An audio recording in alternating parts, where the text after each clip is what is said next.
Madame, Messieurs, bonsoir. Bienvenue à cette autre édition de votre émission À vous la parole. Ce soir, nous sommes en compagnie d'une dame qui a choisi de maintenir les entreprises camerounaises au firmament. Nous sommes en compagnie de Madame Chantal Elombat Mbede, c'est la directrice générale du bureau de mise à niveau des entreprises du Cameroun. Madame Chantal Elombat Mbede, bonsoir. Bonsoir. Bienvenue sur le plateau d'À vous la parole. Merci beaucoup. Durant ces presque 1 heure d'émission, nous allons revenir avec vous sur le bureau de mise à niveau du Cameroun. Nous allons tout d'abord revenir sur la genèse du bureau, les objectifs et essayer de dresser un bilan à mi-parcours de l'entreprise. Ce programme vous convient? Bien sûr, bien sûr. Mesdames, Messieurs, bien évidemment, nous sommes en compagnie de Madame Chantal Elombat Mbede. Avec elle, comme convenu, nous allons parler du bureau de mise à niveau des entreprises du Cameroun.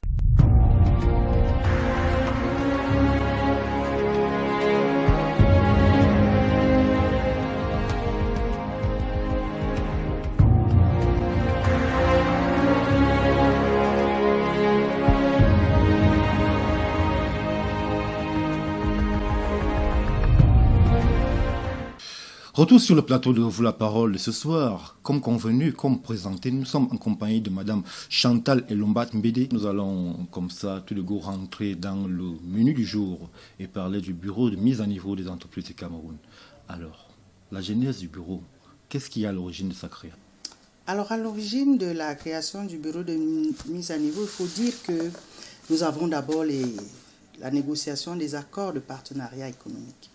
Comme tout Camerounais le sait, ces accords visaient à mettre en place une zone de libre-échange entre l'Union européenne, les 27 pays de l'Union européenne et les 8 pays de l'Afrique centrale, ce qu'on a appelé la configuration négociante de l'Afrique centrale, qui comprenait donc les 6 pays de la CEMAC. À ces pays, il a été ajouté la RDC, la République démocratique du Congo, et Sao Tomé et Principe. C'était ça la configuration négociante Afrique centrale. Et comme vous le savez également, les négociations ont mis assez long. Et à la fin des négociations, le Cameroun s'est retrouvé seul à signer cet accord. D'abord un accord d'étape, puis plus tard l'accord avec l'Union européenne. Aujourd'hui, dans cette région Afrique centrale, le Cameroun est le seul à avoir signé cet accord de partenariat économique. De cet accord de partenariat économique, le Cameroun a pensé mettre en place un projet que nous avons appelé un programme pilote pour essayer de voir comment résoudre les problèmes des entreprises qui, comme vous le savez, ne pouvaient pas tout de go se mettre en concurrence avec les entreprises de l'Union européenne. Parce que vous savez, une zone de libre-échange, c'est quoi? En fait, c'est un périmètre qui est tracé. Vous imaginez un périmètre qui prendrait dans les 27 pays de l'Union européenne et le Cameroun. Et à l'intérieur de ce périmètre, il y aurait un commerce, c'est-à-dire que les produits partiraient du Cameroun pour le grand espace de l'Union européenne et vice-versa. Vous comprenez que quelque part, il y a un décalage parce que déjà nos entreprises n'étaient pas au même niveau de développement, de compétitivité et de production même en termes de quantité et de qualité. Donc, il fallait pouvoir préparer nos entreprises à ce commerce-là. D'où l'idée donc de mettre en place un programme pilote qui allait essayer sur un échantillon de 15 entreprises, de préparer ces 15 entreprises qui étaient prises sur 3 secteurs particuliers. C'était l'agroalimentaire, c'était le textile, c'était le bois.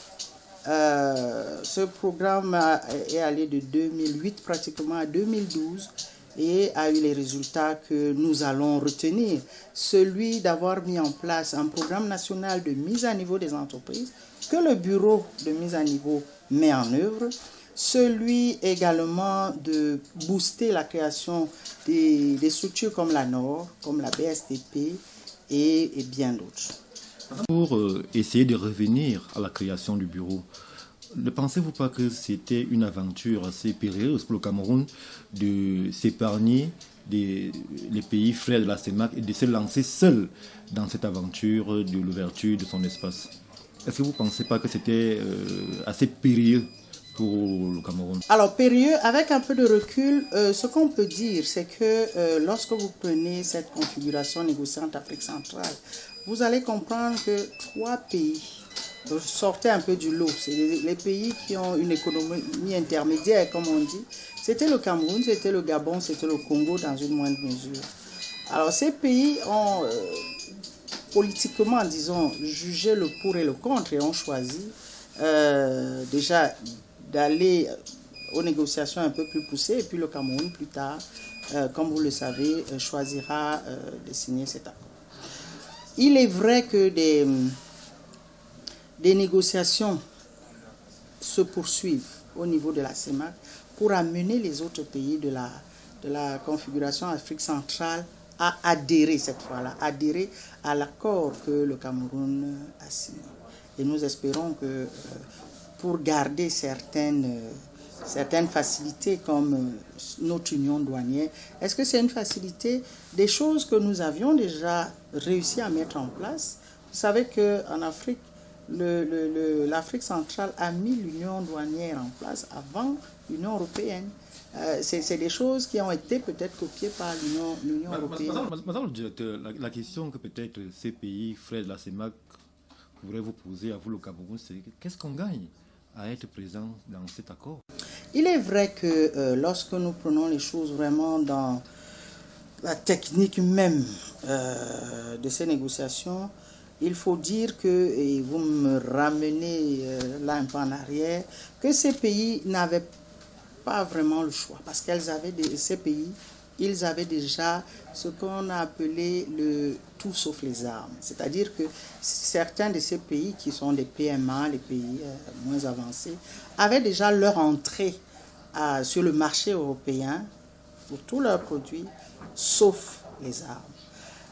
Mais le hic, c'est que ces pays n'avaient rien à présenter au marché européen. Et donc, pour revenir à votre question, si ces pays disent qu'est-ce qu'on a gagné, bon, ce qu'ils ont gagné, c'est que nous avons formé ensemble une zone, une union douanière, au moins que cette union douanière se poursuive. Parce que vous savez, dans cette union douanière, c'est un seul territoire qui regroupe donc tous ces pays de la CEMAC et où tous les problèmes de douane sont uniques. C'est-à-dire que vous allez payer la douane à l'entrée d'un pays une fois et le produit normalement, je dis bien normalement, peut circuler sans repayer des droits de douane. Pour revenir principalement au cas qui est celui du Cameroun, est-ce que vous pensez que les entreprises camerounaises se sont réellement appropriées le concept de mise à niveau? Alors, vous me posez la question, mais je dirais oui, parce que je préfère voir un verre à moitié plein qu'à moitié vide. Disons que le processus se poursuit. Nous continuons avec des sensibilisations, des communications, et je pense que cette émission rentre un peu dans ce créneau-là. Nous continuons à nous faire connaître et les entreprises qui, elles, ont déjà compris, font un peu du bouche à oreille. Nous médiatisons beaucoup nos actions pour que les uns et les autres comprennent que ce travail que nous faisons est réel et c'est pour leur bien. Nous accompagnons effectivement les entreprises à être compétitives et puis à produire déjà en quantité et puis en termes de qualité. Concrètement, quels sont le type d'entreprises ciblées par le bureau de mise à niveau? Le type d'entreprise, disons que notre secteur, notre créneau, c'est tout le secteur secondaire, c'est-à-dire les entreprises industrielles qui font dans la transformation de nos produits du cru vers des produits finis. Si vous voulez un peu plus d'explications, je vous donnerai par exemple un exemple. On partirait du cacao en fève pour produire du chocolat. Alors, une entreprise qui produit du chocolat à partir des fèves de cacao produites au Cameroun est déjà une entreprise cible pour nous. Et nous avons comme ça pratiquement 11 secteurs que nous suivons, dont l'agroalimentaire, tout ce qui est coton textile, tout ce qui est cuir et chaussures, hôtellerie, chimie, métallurgie, électricité, tout ce qui est services liés à l'industrie et bien d'autres. Madame le directeur, la première critique qui avait émaillé la création de votre entreprise est celle de savoir est-ce que, même en étant subventionnées et soutenues par l'État du Cameroun, ces entreprises-là auraient la capacité et auraient la faculté normative de pouvoir intégrer le marché européen. Qu'est-ce que vous répondez à cette critique-là aujourd'hui? On ne peut pas faire une démarcation nette.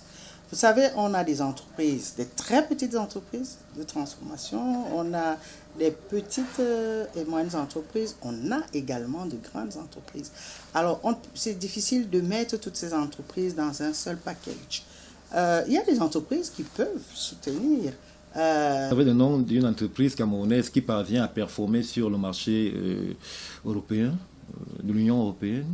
Un exemple. Et vous donner un exemple, ce serait peut-être faire de la publicité à cette entreprise et on me le reprocherait. Mais je voudrais... Alors, on pourrait tout au moins identifier le secteur dans lequel une entreprise camerounaise excelle sur le marché de l'Union européenne. Si je vous dis, par exemple, le poivre du Cameroun. Le poivre de Penja, par exemple. Qui est bien vendu à l'extérieur. Et c'est une entreprise de notre portefeuille. Si je vous dis les jus de fruits, il y en a, bon, sans citer les entreprises, il y en a dont le produit final arrive en Europe. Et il y en a une foultitude, il y en a beaucoup que je ne vais pas citer ici. Merci, Madame le directeur. Alors, mesdames, messieurs, pour continuer avec notre émission et respecter le timing qui est le nôtre, je vous laisse en compagnie de Nadège Yougeng pour les questions des internautes. A tout de suite.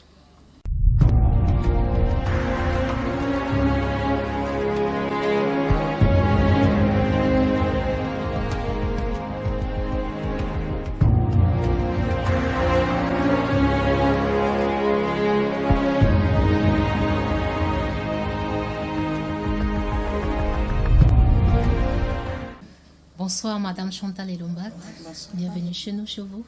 Merci. Comment vous allez? Ça va. Bonne fête déjà de la Tabaski. Ah, merci. Alors vous allez vous prêter au jeu de questions fermées de nos internautes en répondant par oui ou par non. Et puis la question ouverte, c'est la dernière.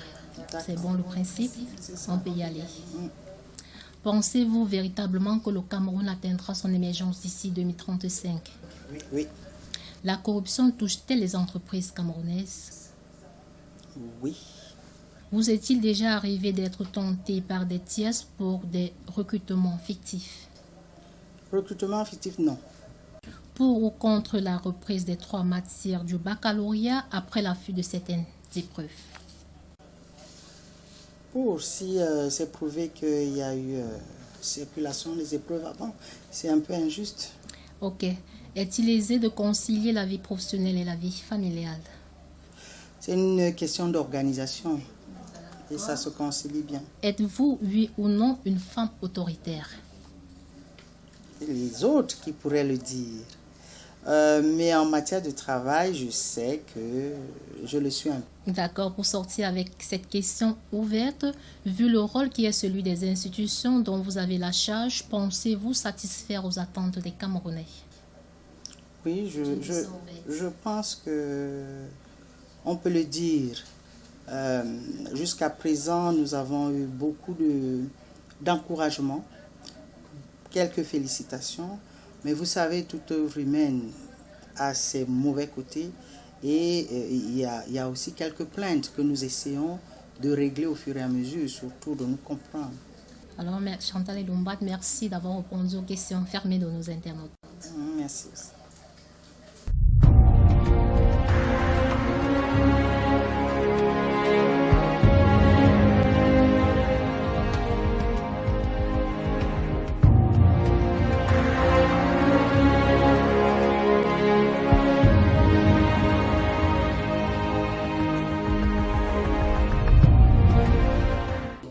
Merci à Nadège Yougeng pour les questions des internautes. Madame le directeur, nous allons continuer nos échanges de ce soir. Alors, vous avez dressé le début, la genèse du bureau de mise à niveau des entreprises, où vous avez essayé d'évoquer la situation qui était la nôtre au moment de la signature de ces accords. Aujourd'hui, que vous avez pratiquement 9 ans d'existence et d'exercice au quotidien, Quel est le bilan du bureau à mi-parcours? Alors, quand vous dites 9 ans, c'est un peu faux. Parce que simplement, le bureau a été créé en 2011. 16 décembre 2011. Mais il n'est véritablement lancé. Les activités ne sont lancées qu'en fin 2013, date à laquelle le directeur est installé. Donc on peut dire que nous avons véritablement commencé en 2014. Mais qu'à cela ne tienne. Aujourd'hui, nous pouvons compter à notre actif à peu près 600 entreprises qui ont adhéré au programme national de mise à niveau que nous mettons en œuvre. Nous avons nous allons dire environ 300 qui ont été visités par nous dans le cadre des pré-diagnostics. Le pré-diagnostic, c'est pour pouvoir toucher du doigt un peu la réalité de l'entreprise et pouvoir la sélectionner en fonction des critères déjà admis, la sélectionner pour le programme national de mise à niveau. Vous savez, la mise à niveau est volontaire au Cameroun. Et qui dit volontaire dit que lorsque vous lancez, vous faites des sensibilisations, ce n'est pas nécessairement votre cible qui connaît tous les critères souhaités. Donc vous avez un peu de tout. Et maintenant, il faut sélectionner pour pouvoir faire entrer les entreprises dans ce programme. Donc je vais dire 600 qui ont adhéré, environ 300 que nous suivons véritablement, qui ont reçu déjà le pré-diagnostic, le diagnostic également, parce que vous savez, lorsque nous faisons le diagnostic, il en ressort les faiblesses et les forces de l'entreprise et les solutions que nous préconisons à travers le secteur conseil avec lequel nous travaillons beaucoup.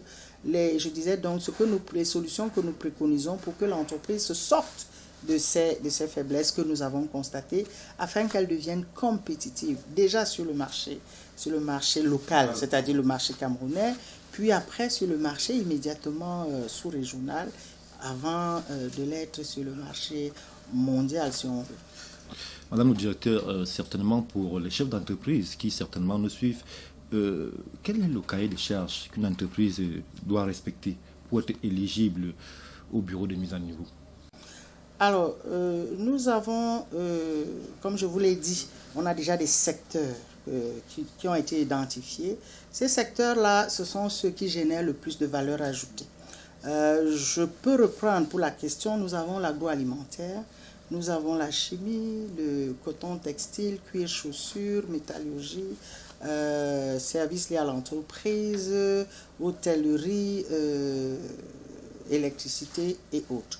Alors ces secteurs sont ceux qui génèrent le plus de valeur ajoutée. Il faut déjà appartenir à ces secteurs.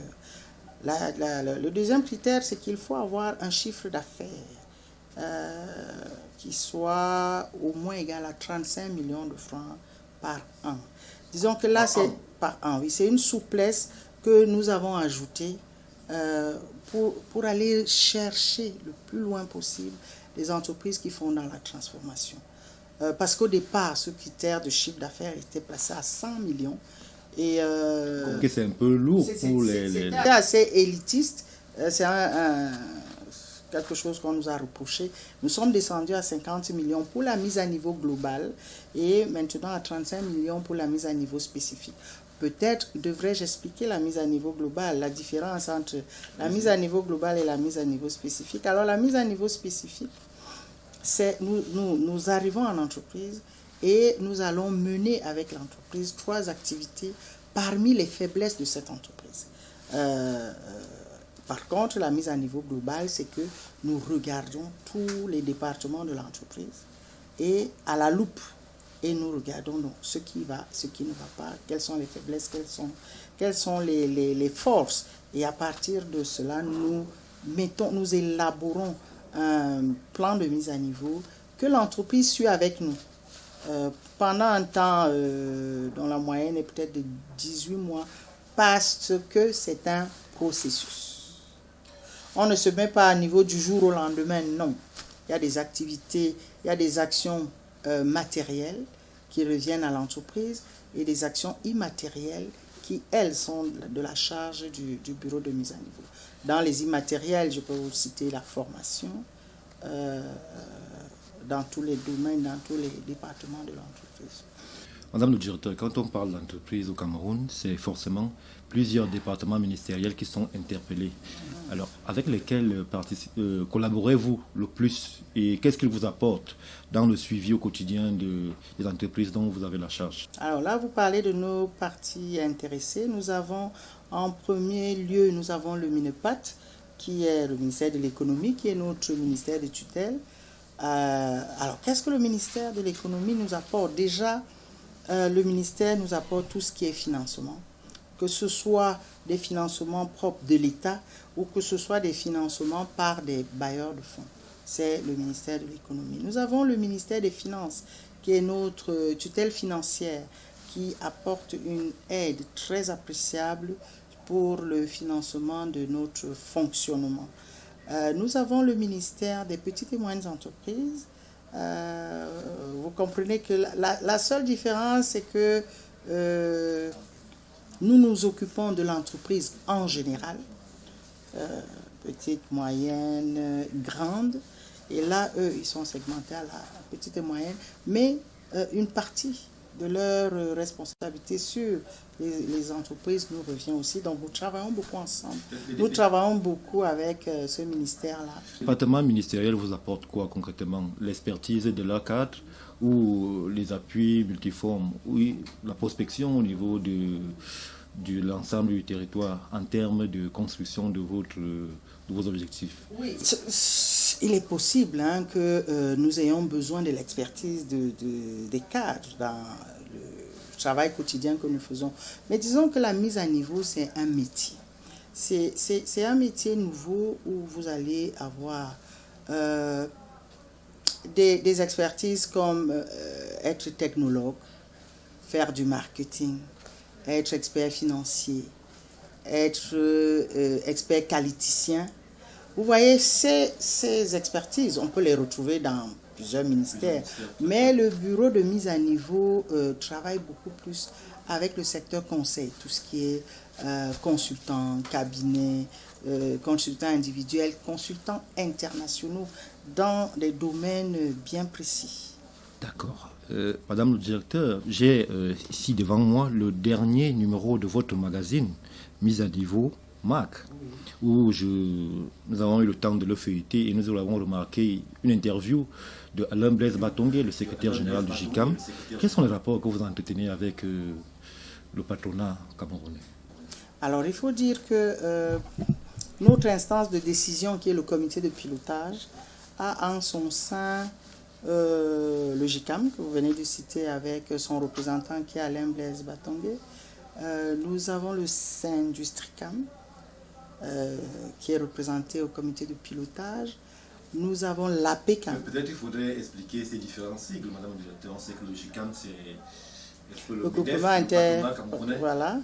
L'autre, peut-être qu'il faudrait... C'est aussi le groupement patronal? Oui, c'est le syndicat des industriels du Cameroun. Nous avons l'APECAM, l'association des professionnels, c'est tout ce qui est système bancaire et autres. Nous avons également des représentants des coopératives et nous avons des administrations également.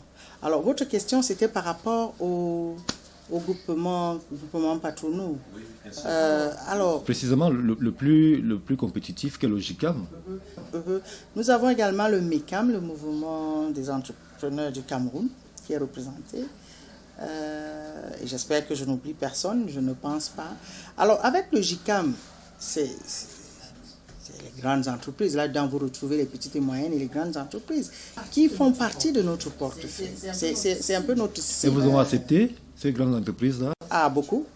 Dans celles que j'ai citées, il y a beaucoup de grandes entreprises qui sont dans notre portefeuille que nous suivons. Madame le directeur, la problématique, en fait, la question que beaucoup se posent, c'est une institution telle le JICAM qui est essentiellement composée d'entreprises multinationales. Est-ce qu'elles ont encore besoin d'être accompagnées? Alors, c'est peut-être une fausse idée que les gens se font. Bien sûr, il y a les succursales des multinationales, mais il y a également des entreprises de Camerounais avec des capitaux totalement camerounais. Ils nécessitent un accompagnement. Et bien sûr, bien sûr. Nos entreprises, ce que nous avons constaté, c'est que déjà, les entreprises donnent très peu d'importance à tout ce qui est immatériel. Par exemple, de plus en plus maintenant, nous constatons que les entreprises viennent à la certification et souhaitent que le bureau de mise à niveau les accompagne. Alors, nous les accompagnons à travers des structures bien définies. Encore une fois, vous allez me faire de la publicité à certains. Surtout pas, madame. Voilà, surtout pas. Donc, ces entreprises viennent déjà pour tout ce qui est qualité.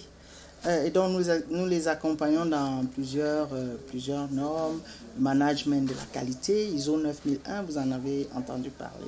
Justement, différents crochets. Et plusieurs autres normes, la 22000, la 14001, etc.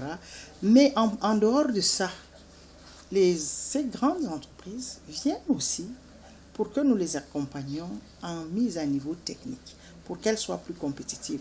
Ne vous y trompez pas. Elles ont véritablement besoin de nos appuis.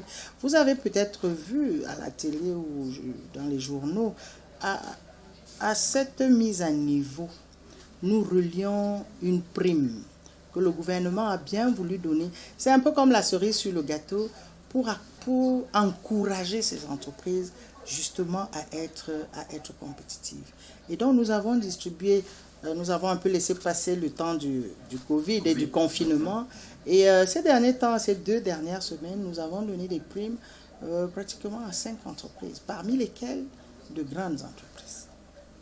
Madame le directeur, nous allons avec vous bien évidemment faire la seconde halte de cette édition d'À vous la parole et nous vous amenons sur le terrain des visages. Nous allons vous présenter une galerie de visages sur lesquels vous aurez à émettre une opinion, Madame le directeur, si vous le voulez bien. Et si tout est prêt au niveau de la régie, nous allons commencer avec le tout premier visage de cette édition d'À vous la parole. C'est une dame que peut-être vous connaissez, certainement vous connaissez, Maman Alima Pauline Jouvenio. Ah oui, c'est ma mère, c'est ma maman que j'ai perdue assez tôt. Mais c'était un modèle pour moi.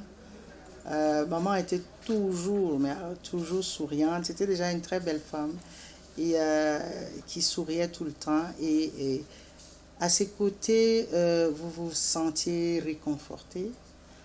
C'était mon ami. On parlait de tout et de rien. Je dirais que c'était beaucoup plus mon ami que ma mère, surtout quand je suis devenue grande. Maman est partie malheureusement au moment où on pouvait s'occuper d'elle. Et vous savez, c'est toujours un regret d'avoir perdu un parent, surtout une maman. Qu'est-ce que je peux encore dire? Merci Madame le directeur. Le second visage de cette édition d'À vous la parole, Gambo Aman, ancien gouverneur. Alors, Gambo Aman, c'est un camarade et ami, toujours aussi très jovial. C'est quelqu'un qui a toujours le mot pour vous déstresser, pour vous faire rire, même à des moments où vous pensez que la situation est grave. Lui trouvera toujours un mot pour faire rire l'assistance. Et tout le monde, unanimement, on va rire. Donc quand je pense à lui, c'est d'abord à quelqu'un de joyeux, quelqu'un qui sait vivre, qui sait remonter les uns et les autres. C'est un bon ami. Merci. Un Gambo pouvant en cacher un autre. Gambo Fonjo Pierre Vincent. Oui, lui aussi, c'est un camarade. Vous constaterez que tous sont plus ou moins reliés à moi de manière intime. C'est également un camarade avec lequel je m'entends très bien, avec lequel j'ai des discussions très profondes. Et quand j'ai besoin d'un conseil sur un sujet important, disons que je vais aller spontanément vers lui pour qu'il me donne son point de vue. La seconde dame de cette galerie, le portrait de À vous la parole de ce soir, Madame Seke Uka Marie-Louise. Encore une fois, c'est une camarade. C'est une camarade. Alors, tous ces camarades-là, c'est des camarades de l'ENAM, École nationale d'administration et de magistrature. C'est une dame que le Cameroun connaît. Elle a occupé de très grands postes. Son dernier poste, c'était secrétaire générale au ministère des petites et moyennes entreprises. C'est une dame très dynamique, une dame qui a beaucoup de potentiel, très énergique et qui a ceci qu'elle s'est rassemblée autour d'elle.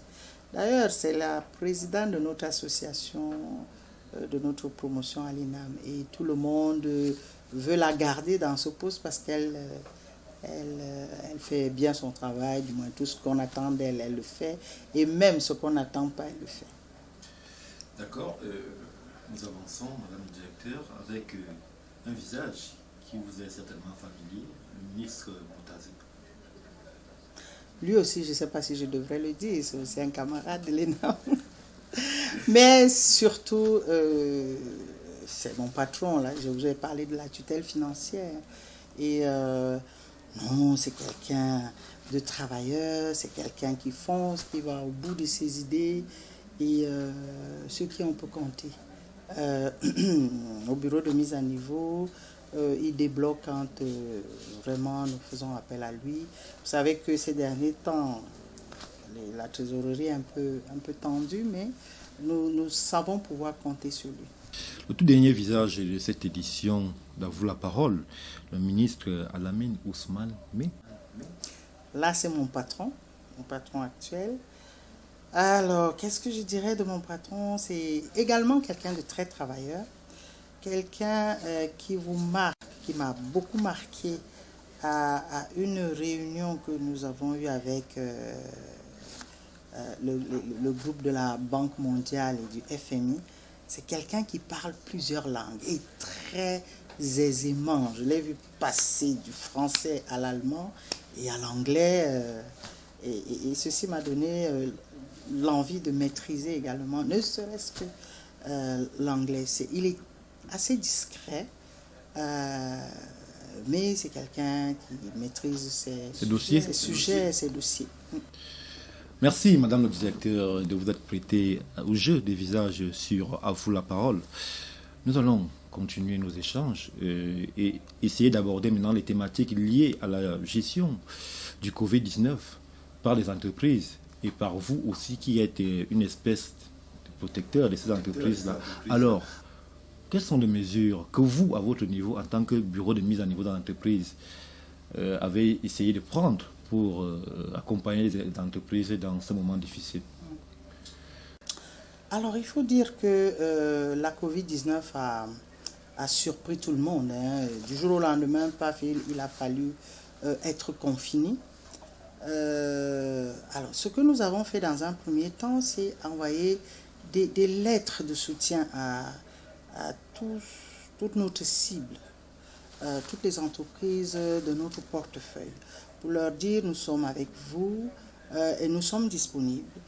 Si vous avez une difficulté, faites-nous savoir et nous ferons remonter si ce n'est pas de notre ressort. La deuxième chose, c'est que nous avons mené une enquête sur l'impact du Covid sur nos entreprises. Alors cette enquête nous a appris beaucoup de choses.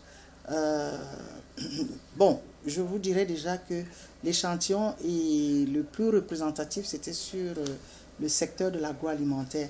Mais nous avons piqué quand même quelques entreprises des autres secteurs. Bon, des entreprises qui devaient attendre leurs matières premières de l'extérieur, c'est-à-dire qui importent les matières premières, ont beaucoup souffert parce que l'activité était plus ou moins arrêtée. Les entreprises nous ont fait savoir que en termes d'effectifs, certaines entreprises ont dû mettre en congé technique certains personnels, ouais. Évidemment, ne produisant pas beaucoup, vous voyez que le chiffre d'affaires a connu des chutes. Et puis d'autres petits problèmes liés à cette inactivité.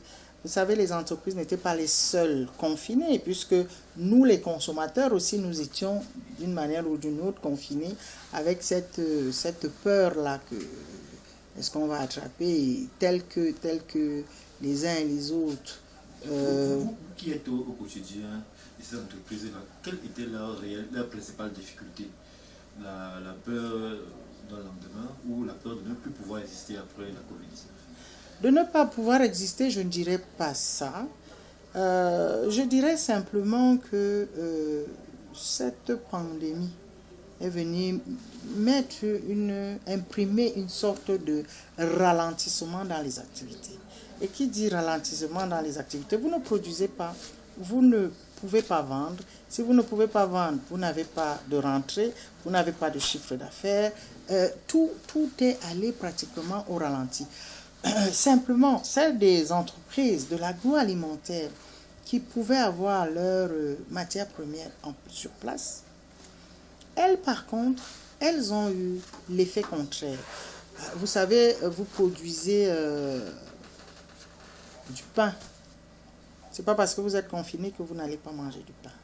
Donc, vous comprenez que certaines entreprises ont quand même eu des embellis avec ce confinement pendant que d'autres ne l'avaient pas. Bon, cette enquête que nous avons faite a été beaucoup plus déclarative. C'est-à-dire que nous avons pensé à un questionnaire qui a été envoyé numériquement à ces entreprises qui ont répondu. Maintenant, il est question d'affiner un peu plus cette enquête en allant un peu sur place, bien sûr, en prenant toujours un échantillon bien représentatif pour nous conforter dans les résultats que nous avons eus. Et nous sommes actuellement en train de voir avec ces mêmes entreprises comment est-ce que le bureau de mise à niveau, qui est l'acteur central de la mise à niveau au Cameroun, pourrait réorienter un peu ses appuis. Pas totalement, nous n'allons pas passer de 0 à 380 degrés, non, mais voir quels sont les appuis qui pourraient être vraiment efficaces pour l'entreprise au moment où on parle, juste à la sortie. Je m'avance en disant à la sortie du Covid, mais présentement. Merci Madame le Directeur. Lors de notre passage dans vos bureaux, nous nous sommes rendus compte que vous étiez sous audit, un audit qui avait pour objectif de vous amener à une certification ISO 2020. Alors, où en est-on? Alors, c'était beaucoup plus ISO 9001, version 2015. L'audit interne que nous avons mené, et ça a été mené avec un auditeur, lui qui était externe au BMN. C'était un peu pour évaluer le chemin parcouru par rapport à cette certification que nous souhaitons avoir d'ici peu, voir un peu quels sont les couacs, qu'est-ce qui ne marche pas, qu'est-ce qui n'a pas marché dans ce processus que nous voulons mener. Vous savez, nous accompagnons les entreprises justement à ces certifications. Nous-mêmes, nous devons être certifiés. Et je crois que nous sommes sur le bon chemin, on va y arriver. Précisément, d'autres voudraient d'abord savoir qu'est-ce qu'une certification et certainement à quoi elle sert. Quelle est la plus-value d'une certification à une entreprise ou à un bureau comme le vôtre? Mais la certification, c'est démontrer et montrer à tout le monde que vous avez la capacité. Le ISO 9001 version 2015, c'est le management de la qualité. C'est-à-dire qu'au quotidien, on vient voir comment est-ce que vous fonctionnez, quels sont les processus que vous avez dans votre organisation, comment ces processus fonctionnent ensemble, quelle est la corrélation ensemble pour avoir le meilleur résultat envisagé. Vous voyez un peu. Donc c'est un peu ça, en entrant peut-être dans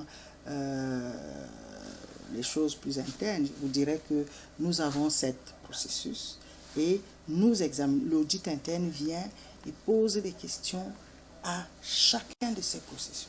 Comment est-ce que vous êtes organisé? Comment est-ce que lorsqu'il y a quelque chose qui ne marche pas, qu'on va appeler peut-être une non-conformité, comment est-ce que vous la réglez? Comment est-ce que vous apportez des solutions? Comment est-ce que le top management gère tous les processus? Ceci n'est pas très connu, mais ça permet que les choses aillent pratiquement toutes seules. Chacun sait ce qu'il a à faire et chacun le fait de la meilleure des manières possibles. Comprenons bien, la certification, c'est un outil qualitatif de management. C'est une reconnaissance de management ici. Et vous qui êtes au quotidien en contact de ces entreprises, vous sentez dans le panier des entreprises camerounaises qu'il y en a certaines qui peuvent obtenir ces certifications? Il y en a beaucoup qui l'ont reçu déjà, qui l'ont obtenu avec notre accompagnement. De façon objective? Oui, parce que, bon, il faut vous dire qu'il y a des structures agréées pour délivrer les certifications. Est-ce qu'il faut les citer? Non. Voilà. Donc les entreprises camerounaises sont... Donc au Cameroun, on en a combien? On en a pour le moment 4. Et elles ont une reconnaissance internationale, c'est-à-dire que si elles vous ont délivré une certification, cette certification est reconnue dans le monde. Et ça garantit par exemple à un donneur d'ordre qu'il peut vous faire confiance. Voilà. Madame Chantal Elomba Mbede, nous nous acheminons tout doucement vers la fin de cette édition spéciale d'À vous la parole. Alors, le mot de la fin, certainement pour les milliers de spectateurs et surtout les milliers de chefs d'entreprise qui nous suivent.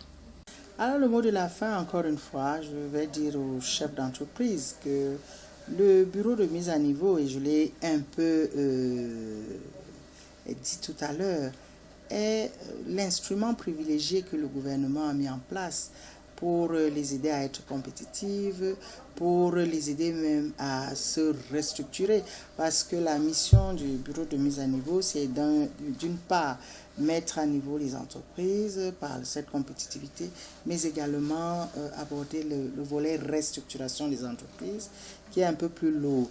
Je vous dirais simplement, mesdames, messieurs les chefs d'entreprise, que le bureau de mise à niveau est à votre disposition, à des portes ouvertes. Nous avons une antenne à Douala et nous avons le siège à Yaoundé. Nous sommes là et nous vous attendons. La mise à niveau est volontaire et c'est à vous de faire le premier pas pour venir au bureau de mise à niveau. Vous serez bien reçus et nous sommes les accompagnateurs privilégiés de votre entreprise pour que vous soyez donc compétitifs, que vous puissiez vendre, que vous puissiez produire en qualité mais également en quantité. Voilà. Madame Chantal Elomba Mbede, merci d'avoir répondu favorablement à notre invitation. C'est moi qui vous remercie. Mesdames, Messieurs, nous sommes arrivés au terme de cette édition, vous l'aurez remarqué, spéciale d'À vous la parole. Restez fidèles au programme d'Info Télévision qui se poursuivent. Bonsoir.